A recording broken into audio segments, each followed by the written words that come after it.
우선 그 1절을 보면요, 하늘에서 별 하나가 떨어진 별 하나가 있는데 그가 무저갱의 열쇠를 받았더라. 그렇게 하고 3절에 있는 말씀 보면요, 황충이 연기 가운데로부터 땅 위에 나오는데 그들이 땅에 있는 정갈의 권세와 같은 권세를 받았더라 그랬습니다. 황충이 연기 가운데로부터 땅으로 나오는데 그들이 땅에 있는 정갈의 권세 같은 권세를 받았다. 정갈은 우리가 아는 대로 한국에는 가재 비슷하게 생긴 건데 이렇게 쏘는, 꼬리에 쏘는 독침이 있는 겁니다. 이제 이렇게 잘못 쏘이면 사람이 그 자리에서 즉사할 정도로 독이 센 그 벌레가 바로 이 정갈인데, 이 전갈의 권세와 같은 권세를 받아가지고 각종 그 수목은 해하지 않지만 또 하나님의 인침을 받지 않은 사람들만 해하지만 5달 동안을 사람들을 해하면서 3분의 1 이상이 죽임을 당하게 하는 그런 역사들이 이 5째 나팔을 불 때 나타나는 모습을 우리가 봅니다. 이제 구체적으로 7절에 보면 그 황충의 모양을 설명하고 있는데요, 전쟁을 위하여 예비한 말들 같고 머리에 금 같은 관 비슷한 걸 썼고 얼굴은 사람의 얼굴 같고 여자의 머리털 같은 머리털이 있고 그 이빨은 사자 이빨 같으며 또 철 호심경 같은 호심경이 있고 그 날개들의 소리는 병거와 많은 말들이 전쟁터로 달려들어가는 소리 같으며 또 정갈과 같은 꼬리와 쏘는 살이 있어 그 꼬리는 5달 동안 사람을 해하는 권세가 있더라. 그렇게 말씀합니다. 그래서 5달 동안 땅에 큰 전쟁이 일어날 것을 말씀하고 있고요. 이제 그 황충이 연기 가운데로부터 땅 위에 올라올 때 이 정갈의 권세 같은 권세를 받아서 이제 그 황충들의 모양 같은 그런 어떤 하나님께서 심판하는 그 심판의 도구들이 5번째 나팔을 불 때 나오는 모습들인데, 11절에 그게 바로 아바돈이요 아볼루온이라, 그렇게 전쟁의 이름을 설명하고 있습니다. 이제 옛날 같으면 아마겟돈이라고 그렇게도 했던 얘기인데요. 그 다음에 이제 13절부터 보면 6째 천사가 나팔을 불매 내가 들으니 하나님 앞 금 제단 네 뿔에서 한 음성이 나는데, 그 6째 천사에게 말하기를 큰 강 유브라데에 결박한 네 천사를 놓아주라 하며 네 천사가 놓이니까 사람 3분의 1을 죽이기로 준비된 자들이 나와서 사람 3분의 1을 죽이는 내용들이 거기 기록이 됩니다. 그래서 입에 불과 연기와 유황이 나오고, 그리고 그 불과 연기와 유황으로 말미암아 사람 3분의 1이 죽임을 당하는 그런 일들이 19절까지 기록이 됩니다. 그리고 20절에 있는 마지막 부분을 보면요, 이 재앙에 죽지 않고 남은 사람은, 그런 재앙, 그렇게 3분의 1이 죽고 3분의 1이 죽고 3분의 2가 죽었는데도 그 중에도 살아남은 사람들이 있습니다. 물론 이마에 임 맞은 사람은 하나님이 못 건들게 했으니까 그 사람들은 살아남아 있지만, 그런데 그 와중에도 인도 안 맞았는데도 살아남아 있는 사람들이 있습니다. 그 사람들 20절에 보십시오. 죽지 않고 살아남은 사람들은 뭐 하느냐면요, 손으로 행한 일을 회개하지 않고 오히려 여러 귀신과 또는 보거나 듣거나 다니거나 하지 못하는 금은동 목석의 우상에게 절하고 또 그 살인과 복술과 음행과 도둑질을 회개하지 않더라. 안 죽고 남아 있으면서도 회개하지 않고 끝까지 버티는 모습들을 이제 20절, 21절에서 우리가 보게 됩니다. 자, 이렇게 해서 이제 5째, 6째 나팔을 불 때, 천사가 나팔을 불 때 이제 되어졌던 일들을 말씀하고 있고, 이제 10장에서는 일곱 번째 나팔 부는 얘기들이 이제 나와서 나팔과 따라오는 하나님의 진노, 재앙에 대한 얘기들이 이제 마무리되지만, 그러나 오늘 우리가 이 9장에서 이제 몇 가지 생각해야 되는 부분이 있습니다. 첫째는 아무리 환난이 있고 하나님의 재앙이 있어도 하나님이 지켜주시는 자는 반드시 지켜주신다고 하는 사실입니다. 인맞은 자는, 이마에 인맞은 자는 하나님께서 절대로 지키시는 걸 우리가 봅니다. 인맞았다는 말은 도장이 찍혔단 말입니다. 너는 내 것이다, 소유권을 나타내는 겁니다. 그래서 하나님이 천사들을 통해서 심판하고 재앙을 내릴 때 하나님은 내 것하고 이마에 도장 찍혀 있는 하나님의 소유된 백성들은 절대로 건들지 않고 보호해 주신다고 하는 여러분들 믿음을 꼭 가지시기를 바랍니다.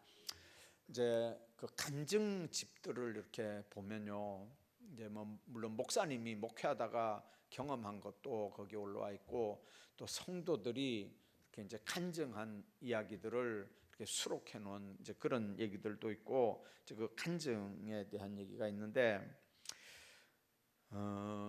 위태한 길을 하나님이 이렇게 면하게 해주는 경우들은요, 얼마든지 있어요.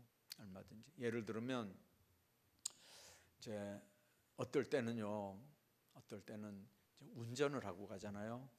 운전을 하고 가는데 여기서 이제 교회 마당에서 이렇게 나가가지고 이렇게 이제 그 은행 축협이 있는데 이렇게 이제 거기까지 가야 되는데 그 축협 앞에 차가 이렇게 두 대인가 이렇게 서 있어요. 그리고 이제 빨간불이 이렇게 왔는데 이쪽에 이제 그 할인마트 있는 이쪽에서 이렇게 가다 보면요, 이상하게 차가 하나가 가운데서 딱 막아 서 있는 거예요. 이게 예의도 없어요. 운전하는 사람이 예의도 없고, 이거는 뭐 무대뽀예요. 거기다가 차를 막아 놓고요, 뭐 미안하다는 표시도 없고 운전수도 없어요. 네. 그럼 이쪽에서도 차가 오는데 거기서 추월해 가지고 가지도 못하잖아요. 저 앞에 이제 신호등은 이제 지금 빨리 가야 이제 그 신호등을 받는데, 세상에 그런 황당한 일이 있다니까요. 황당한 일이. 그러니까 어떨 때는 막 속에서 저런 인간이 다 있냐고. 아니, 길 한가운데다 차를 세워놓고 운전수가 없어요. 그러면 뒤에 오는 차는 어떡하란 말이에요. 근데 이런 경험이 한 번 있었어요. 어느 날 똑같은 일이 벌어졌어요. 그래서 신호등을 놓쳤죠. 앞에 차가 막고 있으니까 그 차가 움직일 때를 기다리고, 옆에서 차가 안 지나갈 때 이렇게 이제 건너가야 되니까 방법 없이 무작정 기다리다가 이쪽에 차가 안 오니까 이렇게 이제 추월해서 이렇게 이제 가서 이렇게 딱 서 있었어요. 그랬더니 뭐 신호등 벌써 한 두 번쯤 바뀌고, 그리고 뭐 기다리던 차들 다 지나가고 방법 없잖아요. 근데 이제 제가 제일 앞에 서 있었죠. 근데 이제 한 몇 분씩 기다리는 것 같아요. 바쁠 때는요. 그게 사실은 한 1, 2분 뭐 될까요, 그게? 근데 신호를 받고 이렇게 갔는데요, 불과 5분도 안 됐어요. 제가 볼 때는, 제가 그 앞차에 딱 막혀가지고 있을 때 저 앞에 신호등 신호받 대기하던 아마 그 차인 것 같아요. 이렇게 가다가 그냥 사고가 났어요.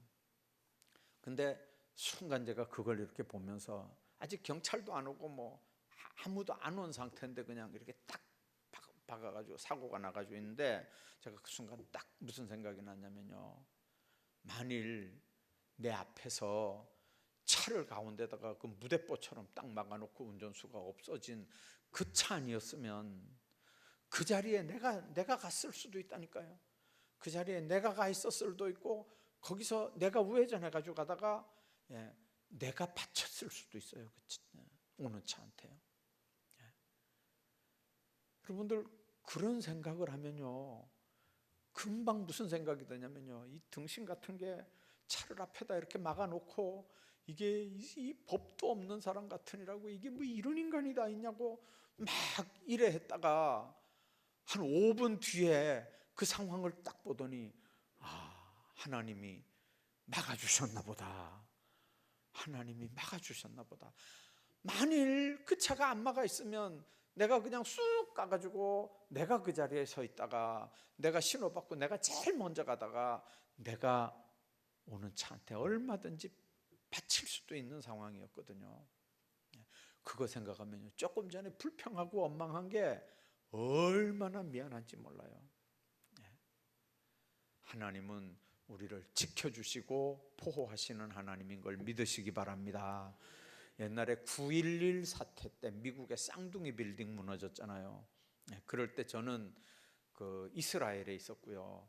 여러분들은 제가 못 돌아올까 봐 막 철야하고 막 그때 막 기도했었다 그러대요.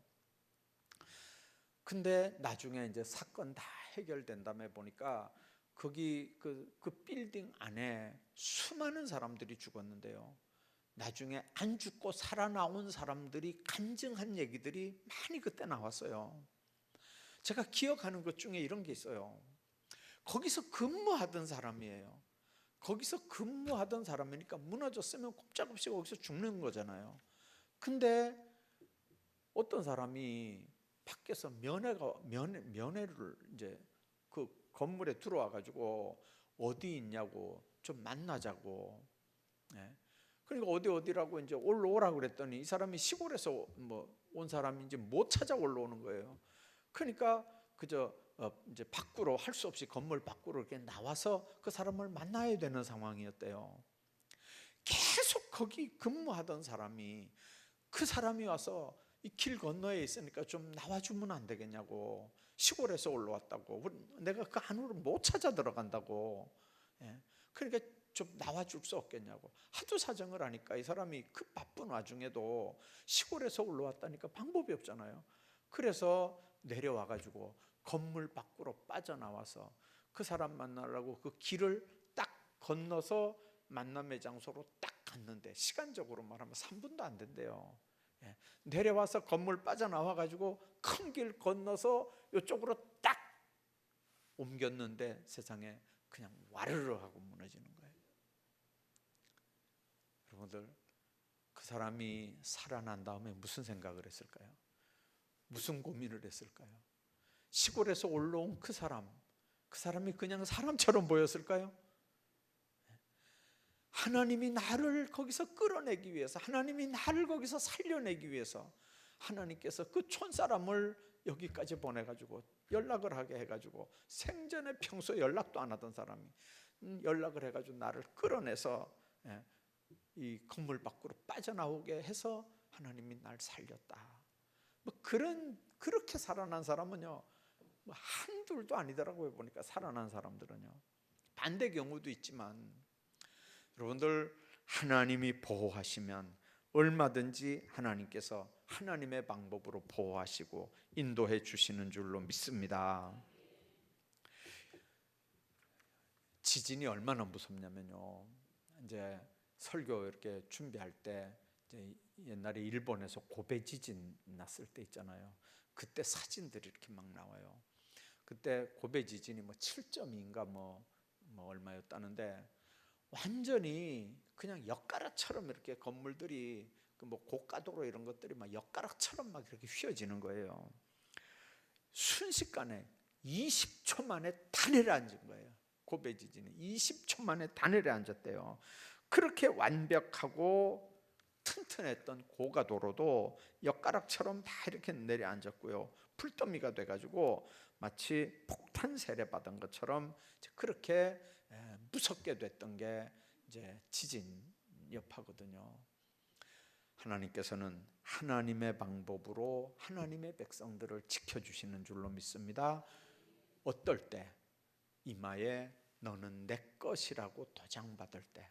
그래서 이사야 40장 보면요, 43장 보면 너는 내 것이라, 내가 너를 선택을 했다 그러잖아요. 내가 너를 건져낸다 그러잖아요. 구해낸다 그러잖아요.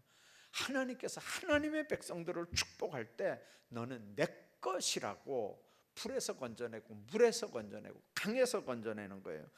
하나님 앞에 사는 방법은 어떤 환난과 어떤 천사가 나팔을 불든지 재앙이 내리든지 그게 중요한 게 아니고, 그거보다 더 중요한 건 우리가 이마에 인맞은 하나님의 백성으로 살아가는 건 줄로 믿으시길 바랍니다.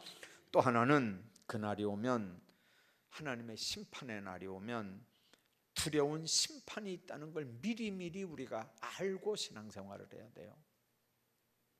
심판을 너무 우습게 생각합니다. 심판에 대해서 너무 귀넘어 들어요. 그냥 심판을 우습게 생각합니다. 근데 여러분들, 바울은 사람이 행한 대로 심판받는다 그랬거든요. 선악간에 하나님이 심판을 하시는데, 선한 씨를 뿌리면 선한 열매로, 악한 씨를 뿌리면 악한 열매로 거둔다는 게 하나님의 파종 법칙입니다. 그래서 사람마다 죽음이 다가올 때 이제 보통 세 가지 정도 후회를 한대요. 하나는, 내가 좀 더 하나님 일 많이 할 걸, 하나님 일 많이 하다 갈 걸, 좋은 일 많이 하다 갈 걸. 그 다음에 두 번째는, 자기 때문에 주변에 억울한 일 당한 사람, 손해 본 사람, 불행하게 된 사람, 이런 사람들하고 좀 더 화해하고 올 걸. 세 번째는, 좀 더 참을 걸, 좀 더 참을 걸. 여러분들, 근데 이제 그런 날이 오게 되면 좋은 일 하지 못하고 최선을 다하지 못하고 참지 못해서 결국 우리가 후회하게 되는 거거든요.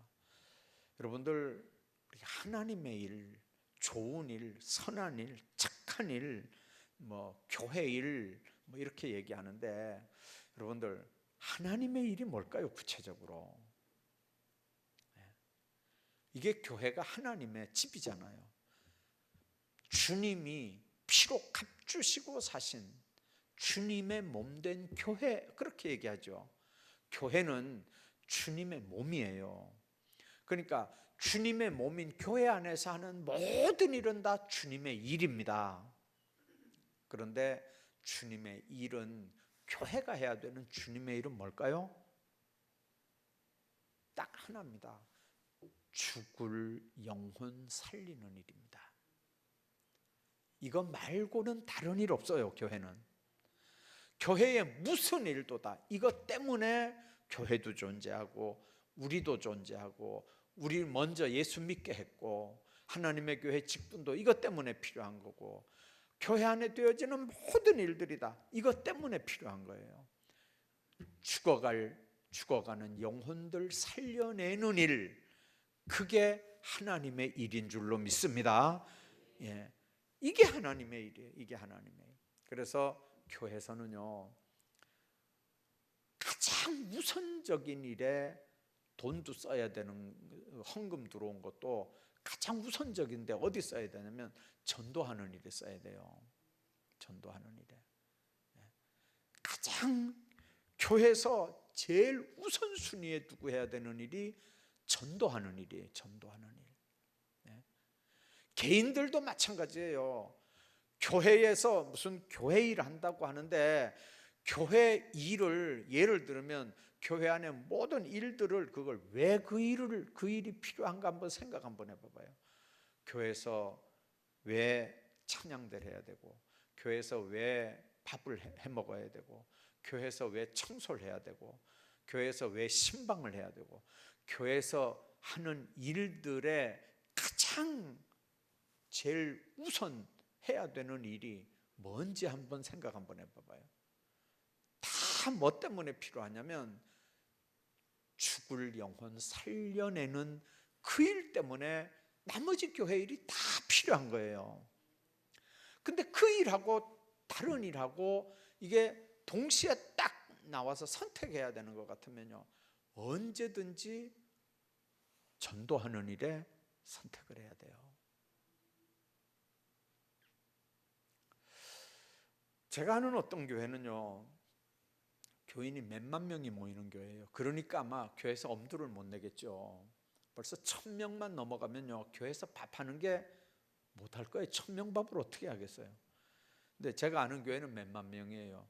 이제 그 교회는 어떻게 하냐면 구역별로 점심을 싸가지고 와요. 주일날 교회 커피 자판기도 다 잠가놔요. 돈 못 쓰게 한다고. 커피 자판기도 못 쓰게 한다고 다 잠가놓고 밥 사 먹으러도 못 나가게 하고, 교회에서 어떻게 하냐면 다 올 때 구역 단위로 도시락을 가져오게 해요. 도시락. 그래서 얘기 들어보니까 어떤 사람은 김밥 싸오고, 어떤 사람은 김치찌개 해오고, 어떤 사람은 돼지고기 볶아오고, 어떤 사람은 김치 가지고 오고, 그래서 몇 사람이 한 가지씩만 이렇게 가져온대요. 가져와서 딱 펴놓으면 몇 명이 둘러 앉아서 그냥 구역원들끼리 같이 먹는 거예요. 어떨 때는요, 우리도 그렇게 하라 그럴까 하는 생각이 100번도 더 들 때가 있어요.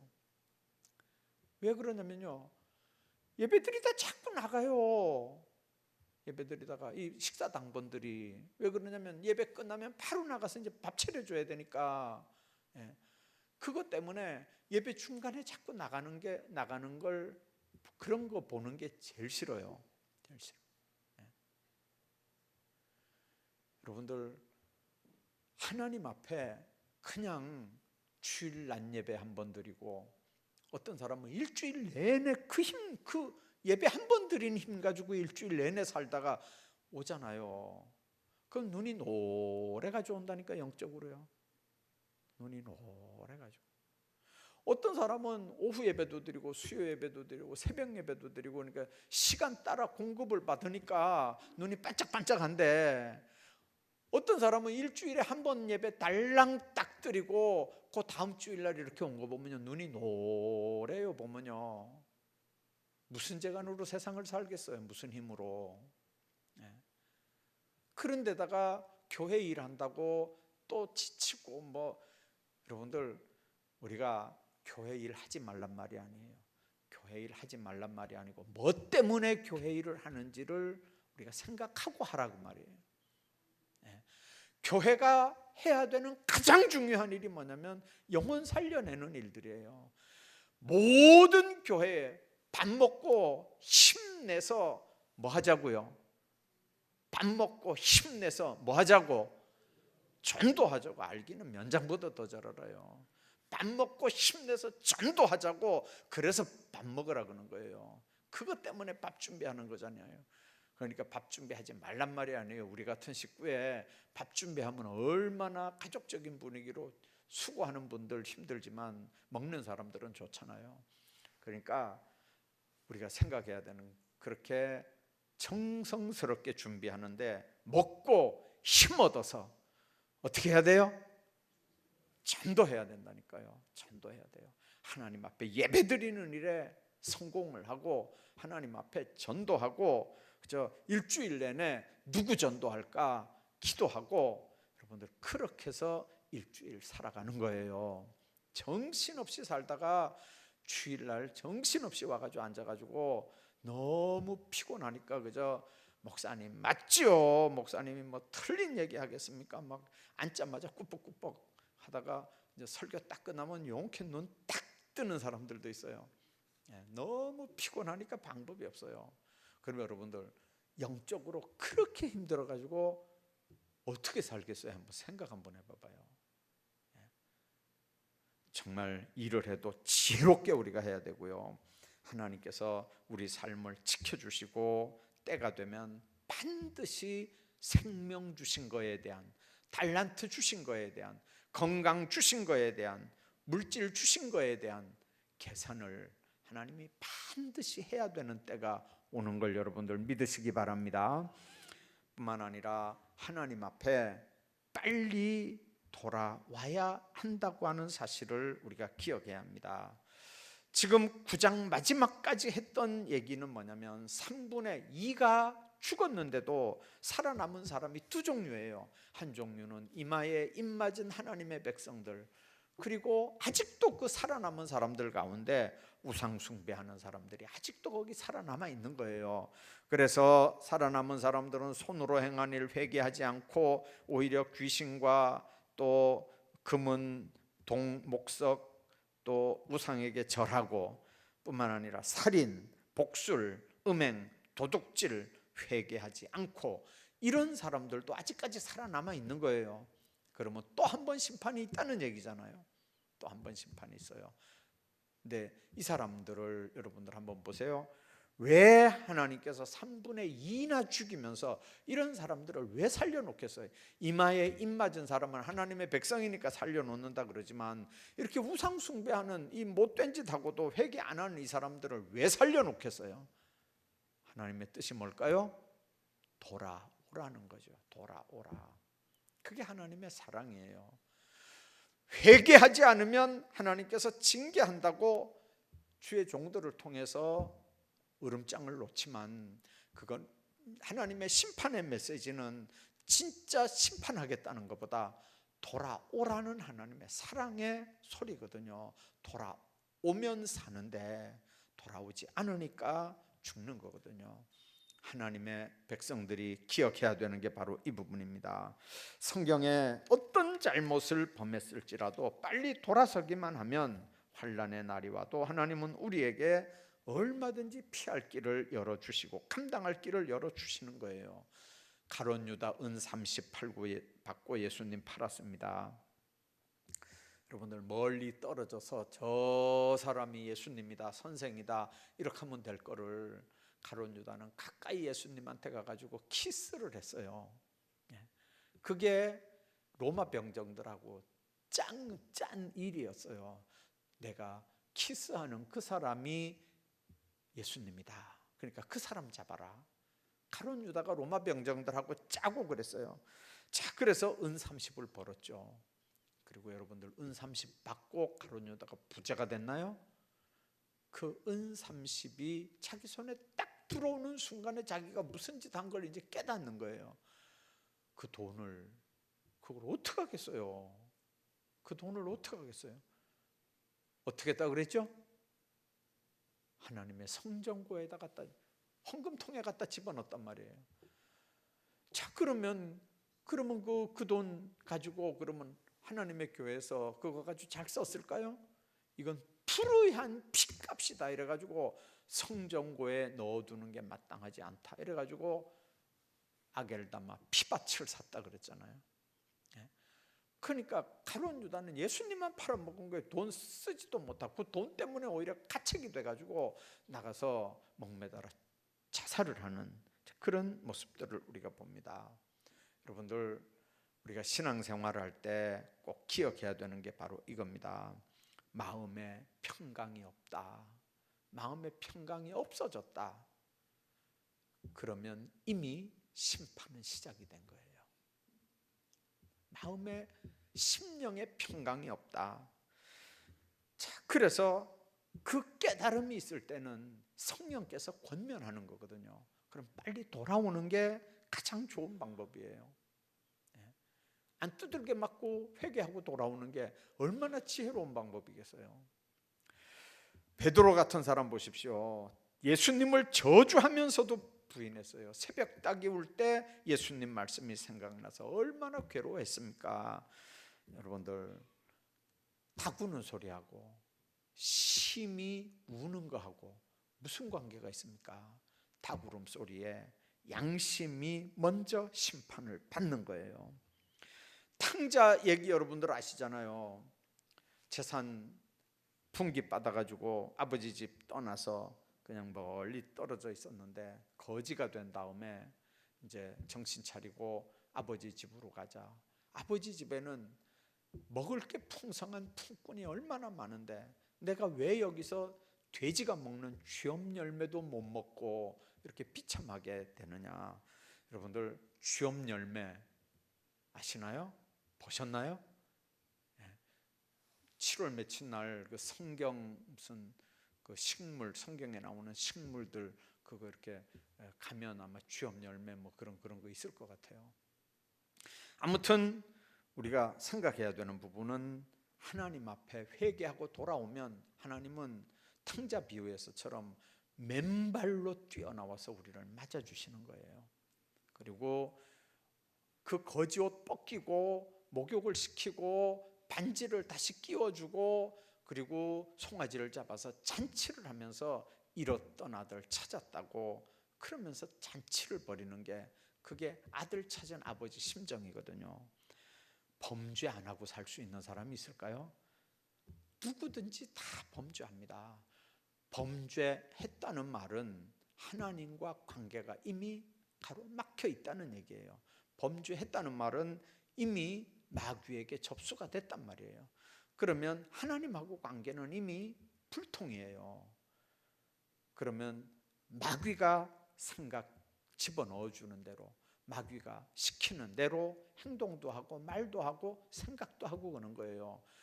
회개라는 말은 그 마귀의 소나귀에서 그거 빨리 털어버리고 하나님 쪽으로 다시 돌아오라는 얘기거든요. 그걸 누가 얘기합니까? 내 안에 계시는 성령 하나님께서 계속 내 양심에다 대고 얘기를 해요. 그 양심이라고 하는 게 하나님이 우리 인간을 만들 때 하나님의 형상대로 만들었는데 다 타락해서 없어지고 유일하게 하나 남은 게 양심이에요. 그래서 예수 없을 때 그 사람들은 양심의 심판받고 구원받는 거예요. 하나님 안에서 정말 성령께서 우리에게 성령으로 우리를 권면하고 깨우칠 때 민감하게 반응할 수 있어야 돼요. 그래서 하나님 앞에 돌아오면 하나님은 아무리 못된 짓을 하고 큰 죄를 범해도 회개하고 돌아오면 하나님은 다 받아주시는 하나님이거든요.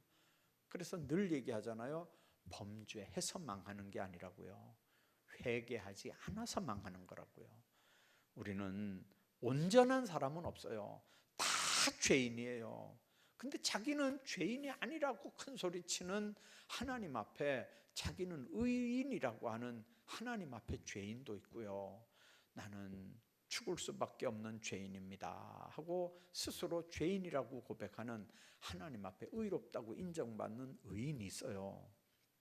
여러분들 주님 안에서 우리가 다 죄인인 거 고백하고 주님 없으면, 주님 보호하지 않으면, 주님이 나와 함께 하지 않는다면 나는 이 땅에서 순간도 살아남을 수 없는 존재입니다. 날마다 그렇게 고백하며 하나님 앞에서 살아가시기를 주의 이름으로 축복합니다.